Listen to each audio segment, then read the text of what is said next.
Eh bien, shalom à tous, bien-aimés, en compagnie de Rabbanit, en Yeshua ou pasteur Shoshana, comme vous voulez. De toute façon, c'est une façon de parler. Pour pasteur, ce sont ainsi que sont appelées les personnes qui enseignent la parole de Dieu dans les nations. Mais pour Israël, on appelle ça une rabbinite. Amen. Celle qui enseigne la parole de Dieu. Alléluia. Alors, je me présente, je suis, pour ceux qui me connaissent, prophétesse Shoshana dans les nations où j'ai déjà exercé, où les gens me connaissent, et maintenant basée en Israël, où j'exerce toujours mon ministère en tant que rabbinite en Yeshua, et toujours avec vous sur les réseaux sociaux, sur ma chaîne YouTube, où vous pourrez trouver au fur et à mesure tous mes enseignements, mais également puisque j'ai le don également de la prophétie, prophétesse également pour les nations, pour le monde. Amen. Voilà, c'est-à-dire une prophétesse, pardon, c'est quelqu'un qui parle de la part de Dieu, qui est rempli de l'esprit de Dieu, du Ruach HaKodesh, et qui parle selon son esprit. Amen. Et elle ne fait que redire ce qu'elle a entendu de la voix de Dieu. On appelle ça la voix prophétique, la voix de l'Éternel. Amen. Alléluia. Comme dans l'ancienne alliance, le Tanakh, où les prophètes également parlaient de la part de Dieu. Alléluia. Voilà. Une fois les présentations faites, eh bien aujourd'hui nous allons parler directement depuis Israël où je suis basée à Jérusalem, Yerushalayim, et nous allons parler de la fête de Tou Bishvat que nous allons célébrer d'ailleurs à la fin de ce Shabbat, demain, dimanche, Yom Rishon en hébreu, qui se dit dimanche. Alors, cette fête, bien entendu, en Israël, nous la fêtons de façon très joyeuse, parce que les fêtes sont joyeuses en Israël et sont toujours en relation avec notre Dieu, Hachem, que ici en Israël, le peuple d'Israël disent Hachem, ne disent pas Dieu, parce que pour eux c'est tellement haut le degré de sainteté. Donc qu'on l'appelle Hachem ou qu'on l'appelle Dieu, c'est la même chose. Amen. Alléluia. Alors, bien sûr, nous allons parler de la fête de Tou Bishvat. Tou Bishvat, eh bien, nous sommes dans ce mois de janvier de l'année juive 5782 et nous allons donc fêter cette fête dimanche qui dure un jour. Alors, je rappelle à tout un chacun, Tou Bishvat, eh bien, ça veut dire tout simplement pardonnez-moi, ça veut dire tout simplement le nouvel an des arbres. On fête le nouvel an des arbres et tout Bishvat veut dire le 15e du mois de l'année. Alors, le mois de janvier-février, ici, c'est le mois de Shevat en hébreu. Et cette fête, donc, eh bien, nous allons tout simplement honorer les arbres, honorer ce que Hachem, Dieu, nous a donné, des fruits de l'arbre, de la terre également. Amen. Alors, il faut savoir que chez nous, en Israël, on reboise Israël chaque année à cette période. Pourquoi? Tout simplement parce que c'est la saison un peu des pluies et c'est là où on estime que le sol est fertile, le sol va prendre l'eau et nous allons planter des jeunes arbres. D'ailleurs, les enfants ici ont un jour chômé, on va dire un demi-jour chômé, et où ils vont planter les arbres, des jeunes arbres. Chaque enfant va planter un jeune arbre sur la terre d'Israël. Et enfin, grâce à cela, on leur explique que l'importance des arbres combien ils sont importants pour notre vie et notre santé.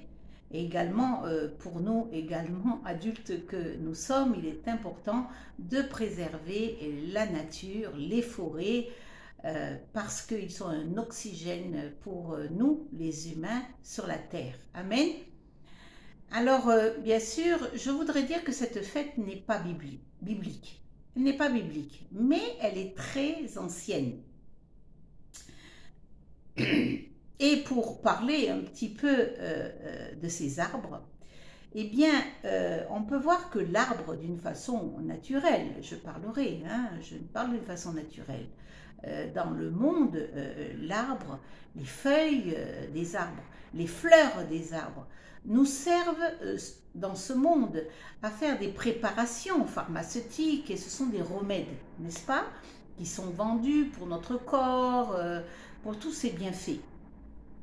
Prenons l'exemple de l'aloès, qui est bon pour la peau, qui est bon pour le corps.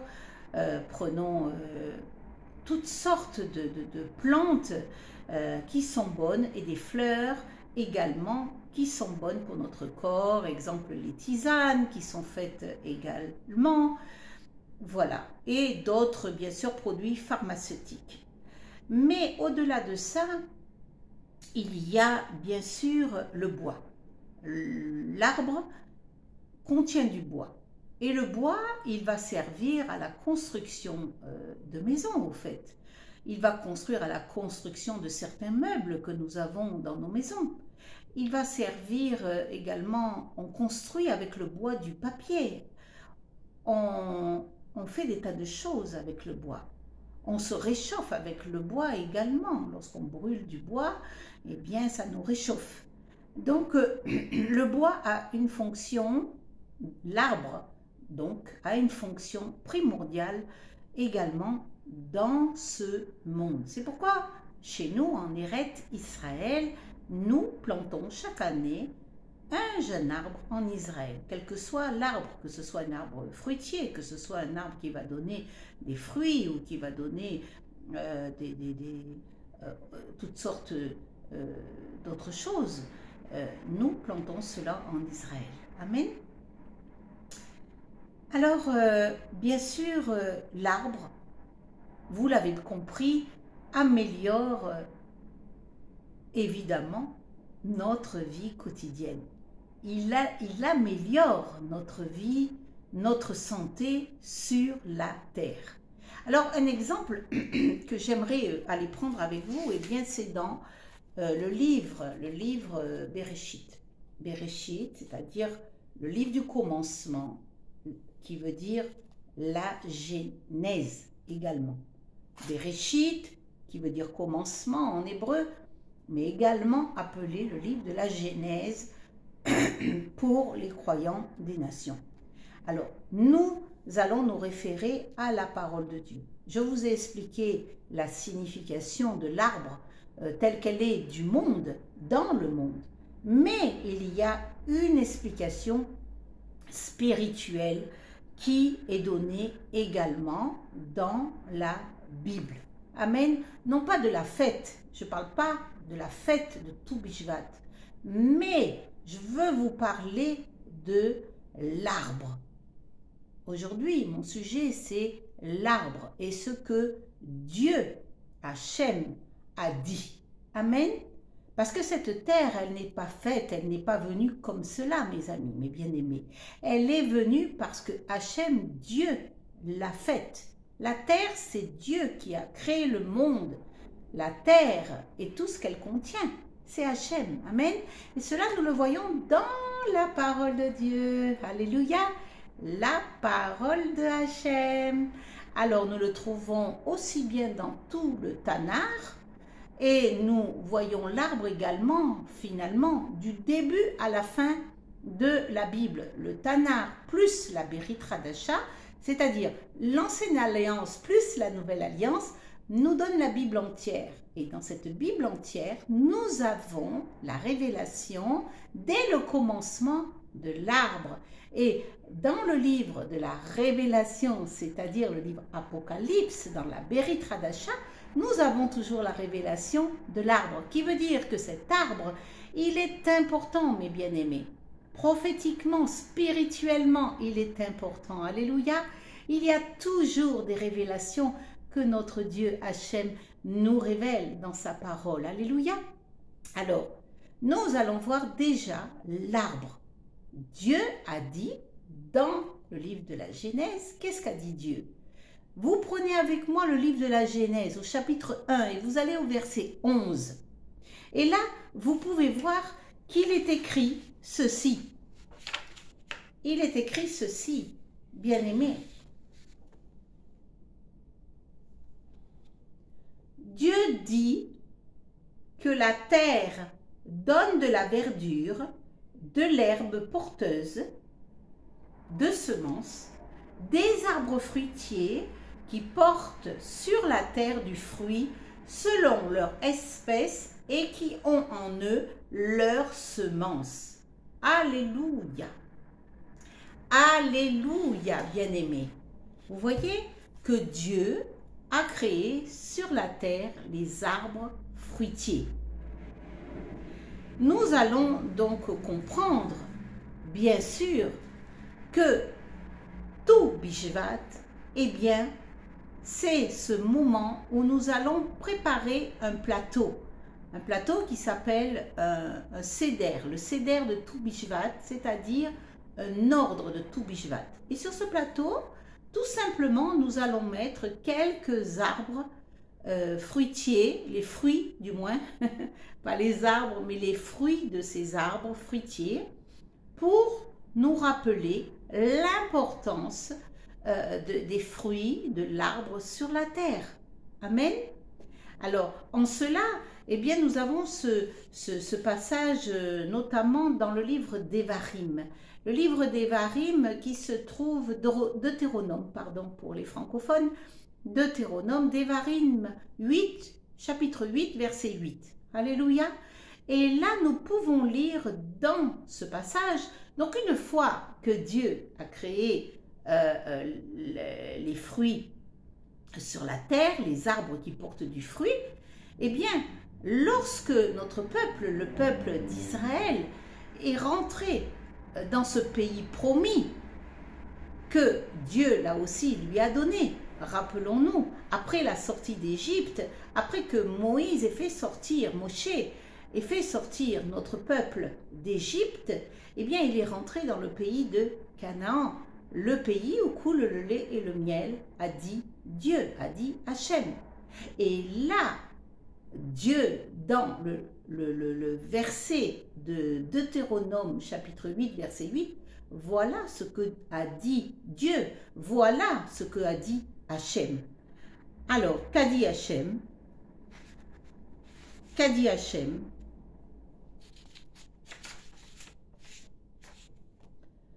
Je vais toujours avec vous dans cette parole, parce que je l'ai noté.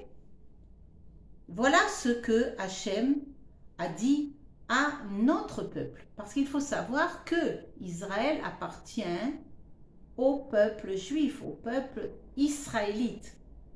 Et ça, c'est Hachem qui l'a dit, c'est Dieu qui l'a dit. Lorsque Dieu fait une promesse, il l'accomplit toujours. Alors, je ne vais pas parler du conflit israélo-palestinien, je ne veux pas rentrer là. On aura l'occasion, dans une autre vidéo, d'en parler. Mais pour l'instant, voyons simplement ce que Dieu a dit. Et c'est pourquoi notre peuple s'attache à notre terre.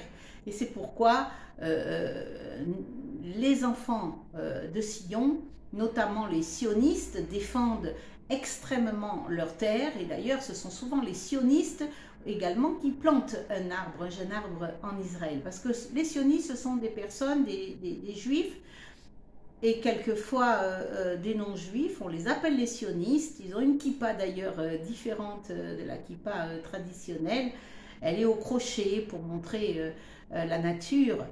Et donc ces sionistes, ils combattent pour garder le pays. Alléluia. Et donc, pour en revenir à la parole, eh bien, dans le livre d'Evarim, allons-y, vous avez trouvé, j'espère, dans le livre de Deutéronome, chapitre 8, verset 8. lisons ensemble, si vous voulez bien, au verset 7. Car le Seigneur ton Dieu te fait entrer dans un bon pays. C'est ce que je vous ai dit. Le Seigneur, Adonai, a promis à notre peuple d'Israël ce bon pays où coule le lait et le miel. Amen.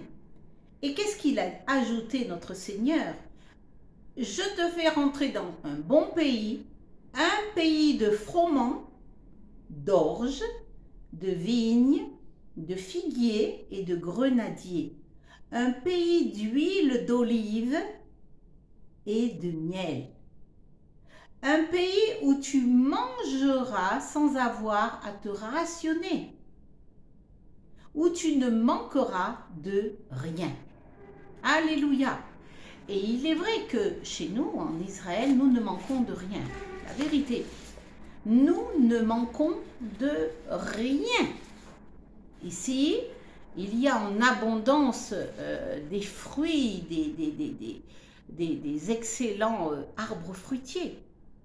Et nous avons tout ce que nous dit la parole, tout ce que Dieu a promis à notre peuple. C'est un pays où il y a des arbres fruitiers en abondance. Et pourquoi j'ai pris ce passage? C'est pour faire le joint, si vous voulez, entre ce que Dieu a dit, ce pays où coule le froment, le blé, les grenadiers, les dattes, etc., et ce séder, le séder de tout Bishvat, où nous mettons dans un plateau, eh bien, ces différents fruits.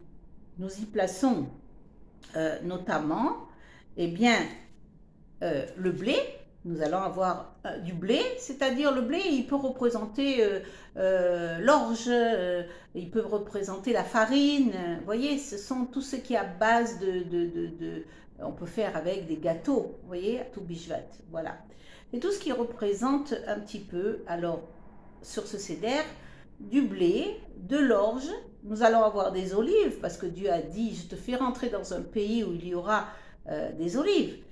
Dieu a dit, je te fais rentrer dans un pays où il y aura des dattes, donc le fruit, la date, les dattiers. Je te fais rentrer dans un pays où il y aura des vignes, donc il faudra sur ces séder du raisin. Je te fais rentrer dans un pays où il y aura des figuiers, donc il y aura sur ce plateau de séder des figues. Je te fais rentrer dans un pays où il y aura des grenadiers, donc sur ce plateau de séder, nous aurons des grenades également. Voyez? Donc tout cela sera dans un petit plateau, pas très grand, mais une petite poignée, de chaque, un peu de blé, un peu d'orge, un peu d'olive, un peu de dattes, un peu de raisin, un peu de figues, un peu de grenade. Alléluia. Et ainsi, eh bien, on va réaliser également, lorsqu'on va manger chaque fruit de ce plateau, de tout Bishvat, on va réciter une bénédiction. On va réciter des bénédictions. Pas qu'une bénédiction, pas qu'une bracha. On va faire 3 brachot. Amen. Alors, on va faire la première bénédiction qui est Baruch ata Adonai Eloheinu melech haolam boré mine mezanot, c'est-à-dire sois béni éternel notre Dieu, roi de l'univers, qui a fait sortir le blé de la terre. Amen. Ensuite, on va faire une autre bénédiction. Baruch ata Adonai Eloheinu melech haolam boré peri ha-hetz. Ha-hetz. E-T-Z, qui veut dire arbre en hébreu. Sois béni, éternel, notre Dieu, qui a fait sortir le fruit de l'arbre. Alléluia. Et enfin, on va faire une troisième bénédiction. Baruch ata Adonai Eloheinu melech haolam boré peri ha-gefen. Sois béni, éternel, notre Dieu, qui a fait sortir le fruit de la vigne. Alléluia, le raisin. Vous voyez, donc, c'est ce que nous allons faire à tout Bishvat, d'une façon très joyeuse. Et c'est pourquoi je vous dis que ici, En Israël, il y a vraiment une multitude d'arbres fruitiers. On ne manque de rien. La vérité, on ne manque de rien. Émet, on ne manque de rien en Israël. Alléluia. Alors maintenant, je vous ai expliqué un petit peu l'arbre de façon naturelle, un petit peu de façon biblique dans ce que notre Dieu, Hachem, a dit à ce propos. Amen. Maintenant, nous allons voir ensemble, si vous le permettez, nous allons voir une autre façon spirituelle de voir l'arbre. Et là, je demanderai toute votre attention, parce que ce que je vais vous dire est très important. Amen. Ce que je vais vous dire demande que vos oreilles spirituelles soient ouvertes. Alléluia. Que vos oreilles spirituelles soient ouvertes au nom de Yeshua. Amen. Alors, je vais vous parler maintenant de l'arbre. L'arbre. Les réalités spirituelles, cette fois bibliques. Alléluia. Souvent, je fais ça, voyez-vous, mais je crois que c'est une façon qui réajuste la vérité. Alléluia. Souvent, vous me verrez faire ceci, que je réajuste. Je réajuste tout ce qui a été faux. Je réajuste les versets de la Bible qui, quelquefois, sont énoncés ou sont pris, mais dans le mauvais sens, c'est mal interprété et vraiment annoncé d'une façon qui n'est pas dans la vérité. Alléluia. C'est pourquoi je réajuste. Vous voyez, comme lorsqu'on a un verrou ou une vis et on veut la serrer un peu plus. Alors, hop, hop. Ou une montre qu'on veut mettre à l'heure. Tac, tac. Et là, elle est à l'heure. Et là, c'est juste. Et là, c'est exact. Et là, on est dans la émette, dans la vérité. Alléluia. Soyez bénis. Donc, je continue, tout simplement. Et en fait, on en vient à une petite étude, une petite étude de cette fête de Tou Bishvat. Mais c'est un réel plaisir de vous partager, bien sûr, ces fêtes de façon prophétique, mais aussi de façon à enseigner toujours le peuple de Dieu. Alléluia. Amen, pour ceux qui veulent avancer. Alléluia. Alors, l'arbre de vie. L'arbre de vie.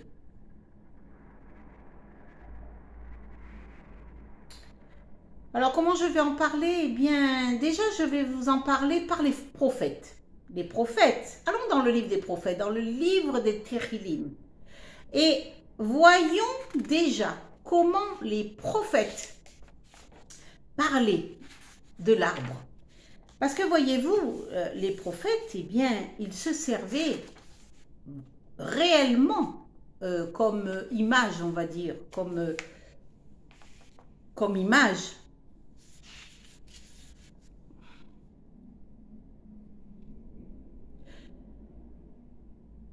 Comme image spirituelle. Ils se sont toujours servis de l'arbre. L'arbre, pour eux, représentait l'homme. L'homme qui est enraciné en Dieu. Je répète cela. Je vous ai dit au début de bien écouter. S'il faut, il faut réécouter la vidéo. N'hésitez pas à la réécouter. Et allez avec les passages bibliques et comprenez ce que l'Esprit de Dieu, le Ruach HaKodesh, veut vous enseigner et veut dire à votre cœur. Amen.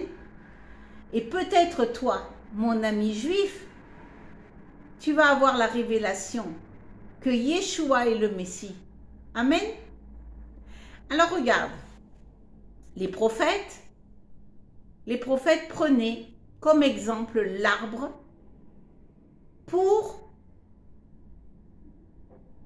permettre à l'homme d'être enraciné dans sa parole. Amen. Alors, je vais prendre quelques versets des Térilim. Allez dans le psaume. Dans le psaume, chapitre 1 au verset 3. Je redis, tu vas dans le psaume, Térilim, chapitre 1, verset 3. Et voilà ce qui est dit. Il est comme un arbre planté près d'un courant qui donne son fruit en sa saison et dont le feuillage ne se flétrit point. Tout ce qu'il fait lui réussit. Et là, on parle de l'homme. Amen. Le prophète parle de l'homme. Il lui dit, tu es un arbre planté près d'un courant d'eau qui va donner son fruit en sa saison. Et comme un arbre, au fait, donne son fruit en sa saison.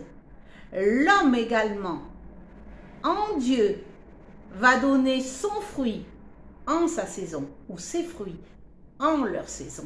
Alléluia. Ensuite, il compare l'arbre au juste. Parce que voyez-vous, en Israël, il y a un endroit, au mémorial d'Israël, il y a une allée où il y a un arbre qui est planté pour les justes. Amen. Oui, lorsque vous venez en Israël, il y a au mémorial des Holocaustes ce musée qui doit être visité. Je vous exprime vraiment d'y aller. Je vous encourage vraiment d'y aller lorsque vous viendrez en Israël. Bien sûr, c'est très émouvant, c'est très poignant, parce que c'est toute l'histoire de notre peuple qui a souffert, qui a été martyrisé par ceux qui étaient antisémites. Donc il y a vraiment des photos, des images très dures. Mais croyez-moi, il faut raconter l'histoire. Il faut raconter l'histoire pour ne plus perpétuer ces choses. Alléluia. Donc il y a une allée, et dans cette allée, il y a un arbre planté on appelle cette allée l'allée des justes. Et il y a un arbre planté pour les justes. Alléluia. Et d'ailleurs, dans le Tanakh, dans le livre des Térilim, dans le psaume 92, versets 13 à 15, voilà, je suis avec vous dans la parole de Dieu. Voilà ce qui est dit. Si tu es considéré comme juste, bien-aimé du Seigneur, eh bien, il est dit, les justes croissent comme le palmier. Ils s'élèvent comme le cèdre du Liban. Ils sont plantés dans la maison de l'Éternel. Ils prospèrent dans le parvis de notre Dieu. Ils portent des fruits dans la vieillesse. Ils sont pleins de sève et verdoyants. Alléluia. Vous comprenez? Vous comprenez comment un prophète parle. Un prophète parle par l'Esprit de Dieu, mais il fait comme notre Seigneur Yeshua en parabole. Il se sert de parabole. Et souvent le prophète se sert également de parabole. Alléluia. Alors, bien sûr, elles sont évocatrices, si vous voulez. Elles nous parlent, à nous, peuple d'Israël, elles nous parlent plus ici en Israël, que pour un oriental, je peux dire, hein, parce que nous sommes en Orient ici, en Israël, et ça nous parle. Ça nous parle. Alléluia. Alors, je dirais que, également, de façon prophétique, oui, si vous prenez un arbre, lorsqu'il y a une forte chaleur, et c'est pourquoi je dis ça nous parle plus en Israël, parce qu'il y a une saison où il fait très très chaud, bien sûr, hein, en Israël, lorsque vous allez, surtout dans le sud, près de la mer Morte, enfin dans le sud d'Israël, encore à Jérusalem, nous avons de bonnes températures, et c'est pourquoi beaucoup habitent Israël, parce que le climat est quand même tempéré et supportable. Mais lorsqu'arrive l'été, lorsque l'hiver aura passé, les températures remontent et très fortes en Israël, surtout dans le sud, et encore plus à Eilat là-bas. Mais ce que je veux vous dire, c'est que ça nous parle parce que lorsqu'on trouve un arbre, quand il fait une grosse chaleur comme ça, eh bien on va s'y abriter. Et là, on va trouver un petit peu de repos sous l'arbre, n'est-ce pas? Et souvent dans la vie, vous rencontrez même des gens humainement qui vont sous un arbre. Ils vont s'asseoir près d'un arbre et puis ils lisent, ils se reposent, ils regardent la nature. Vous voyez même ça naturellement. Alors pourquoi? Pourquoi on va sous un arbre? Pourquoi on va à l'ombre, on va dire, de l'arbre? Pourquoi? Bien parce que l'arbre, il apporte une certaine fraîcheur. Lorsqu'il y a un soleil pas possible, l'arbre va vous apporter un petit peu de fraîcheur et un petit peu de repos. Regardez, lorsque nous sommes fatigués, lorsque nous faisons une longue marche, nous nous arrêtons sous un arbre. Parce que là, lorsque nous faisons un pique-nique, nous essayons également souvent de trouver un endroit ombragé et près d'un arbre ou d'un cours d'eau. Mais je veux dire, là, dans cette vidéo, je veux dire, dans cette parabole que j'exprime, eh bien, l'arbre est un lieu de repos. Et je vais ajouter que nous, peuple de Dieu, nous, ministère du Seigneur, en Yeshua, je parle, seulement ceux qui sont en Yeshua, ils vont et ils ont la responsabilité d'apporter ce repos au monde, aux gens du monde. Alléluia! Parce que sur vos routes, le long du temps de votre séjour sur la terre, eh bien, tu dois, mon ami, enfant de Dieu, apporter le réconfort et le repos à ceux qui cherchent la paix dans leur cœur.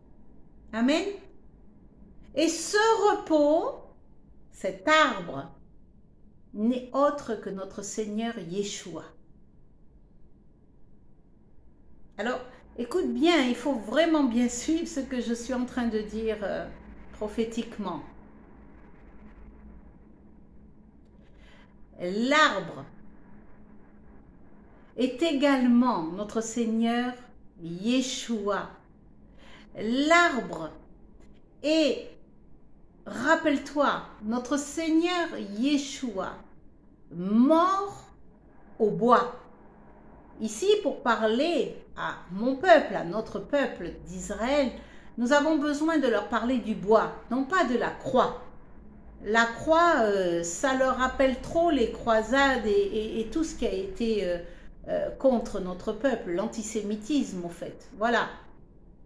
Donc si on leur parle de Yeshua pendu au bois, bien que dans la Torah, dans le livre Deutéronome, il est dit que le bois, quelqu'un qui est pendu au bois, c'est une malédiction.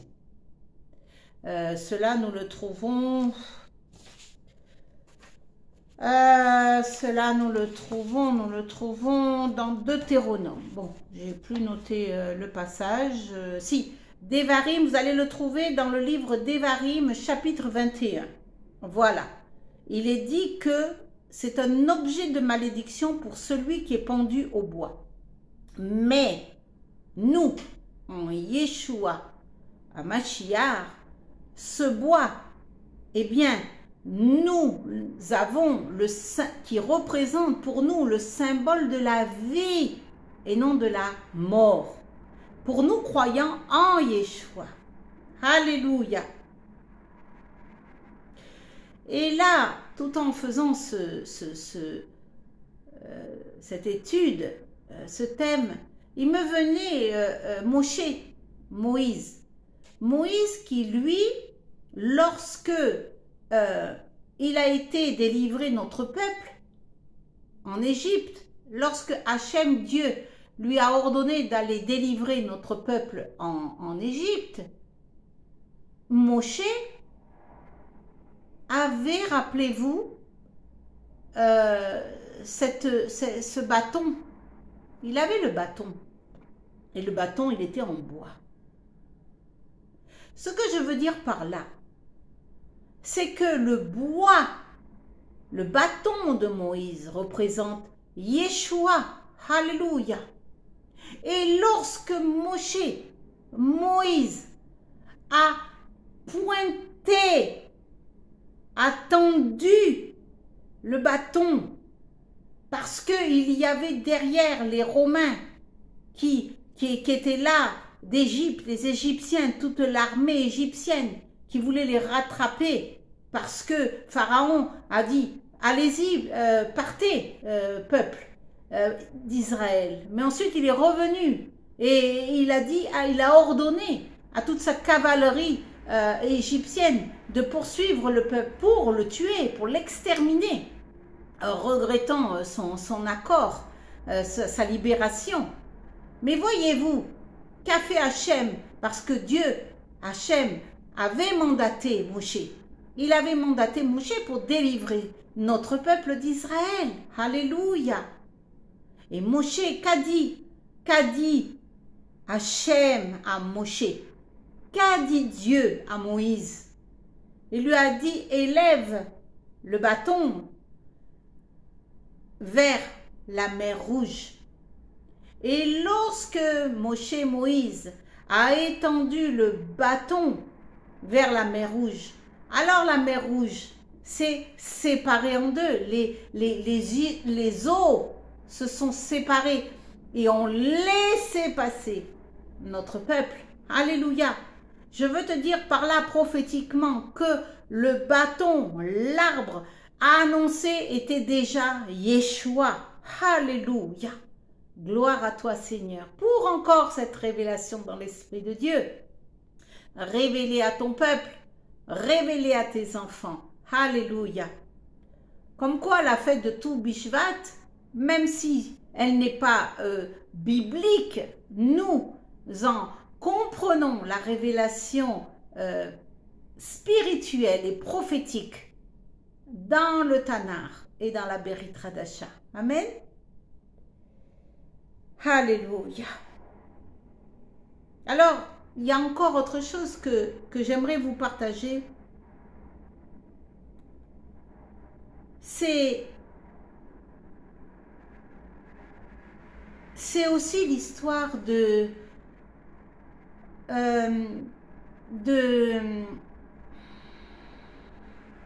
Adam. Adam et Ève qui étaient dans le jardin d'Éden, rappelez-vous. Adam et Ève qui étaient dans le jardin d'Éden au commencement, donc ceci se trouve toujours dans le livre Genèse, Bereshit, livre du commencement. Et là, nous voyons que Adam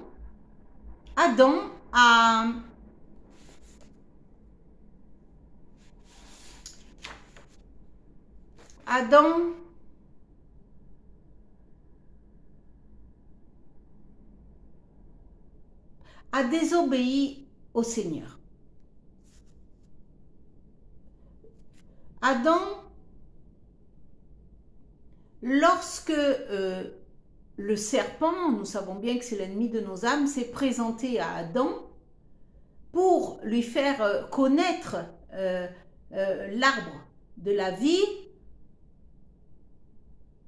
donc ce qui donnait la connaissance du bien et du mal, eh bien, voyez-vous, là, lorsque Adam a goûté, parce qu'il a été tenté par Satan, l'ennemi de nos âmes, eh bien, alors que Hachem, Dieu, avait bien dit à Adam de manger tous les autres fruits, les arbres fruitiers, mais pas l'arbre de la connaissance du bien et du mal, l'arbre de la vie. Et là, pour en revenir toujours à l'arbre, d'une façon prophétique, d'une façon spirituelle, en Yeshua. Mes bien-aimés, soyez attentifs, ouvrez vos oreilles spirituelles. Adam, qui a mangé donc le fruit de l'arbre de la vie, de la connaissance du bien et du mal, a donc transgressé le commandement de Hachem, de Dieu. Et là, qu'est-il arrivé, bien-aimé? Lorsqu'il a goûté à cet arbre défendu par Hachem, par Dieu, et tenté par Satan, eh bien, il a été jeté du jardin d'Éden par Dieu. Et oui, il a été jeté du jardin d'Éden.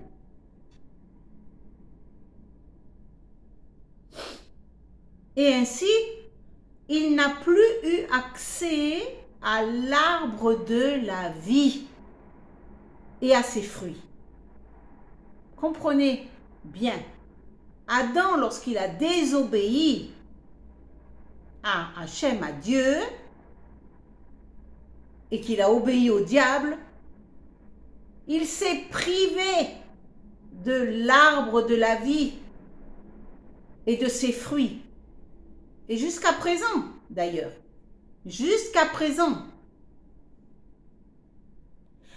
Et de ce fait, il ne pouvait accéder à l'éternité parce qu'il est devenu pécheur. Alléluia. Alléluia. Parce qu'il est devenu pécheur.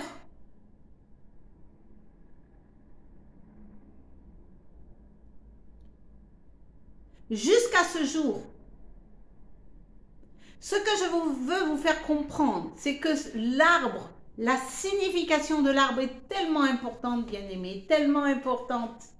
Et on pourrait aller dans la parole de Dieu, faire des recherches encore inépuisables. Hein. Je suis sûre qu'il y en a d'autres. Mais bon, moi, je vous donne que ce que j'ai compris, que ce que j'ai reçu. Alléluia. Donc, et avant moi, d'autres aussi l'ont reçu. Je ne suis pas la seule à comprendre ces choses.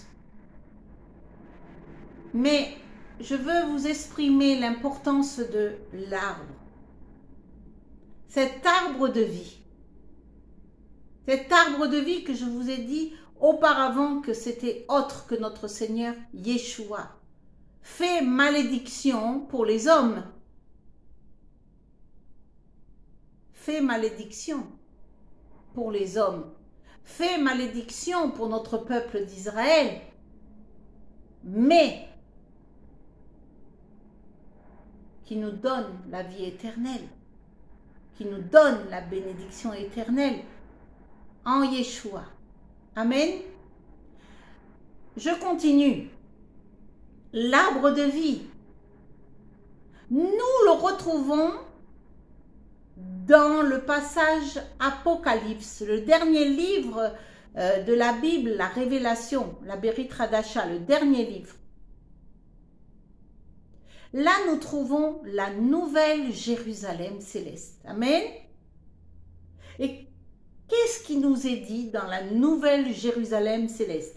Si nous allons dans le livre Apocalypse 22, chapitre 22, versets 1 et 2, il nous est dit, il y aura au milieu de la place de la ville, il y aura au milieu de la place de la ville et sur les deux rives du fleuve de l'eau de la vie éternelle, s'écoulant du trône de Dieu et du Messie, l'arbre de vie portant chaque mois des fruits donnant la vie et la santé. Alléluia. Il y aura au milieu de la place de la ville, c'est-à-dire au milieu de Yerushalayim, au milieu de la Jérusalem céleste.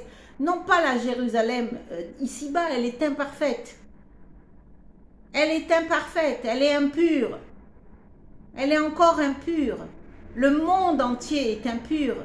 La corruption de ce monde va grandissant et va encore s'accentuer, mes bien-aimés. Restons attachés au Seigneur. Restez attachés au Seigneur, sanctifiez-vous. Sanctifiez-vous davantage, alléluia, jusqu'à son retour. Parce que nous avons cette espérance de voir la nouvelle Jérusalem. Nous avons cette espérance de voir la Jérusalem céleste. Et là, bien-aimés du Seigneur, il est dit quoi? On nous parle de l'arbre de la vie. L'arbre de la vie qui était dans le jardin d'Éden. Alléluia. L'arbre de la vie qui était dans le jardin d'Éden. Nous le retrouvons ici en Apocalypse, dans le livre de la Révélation.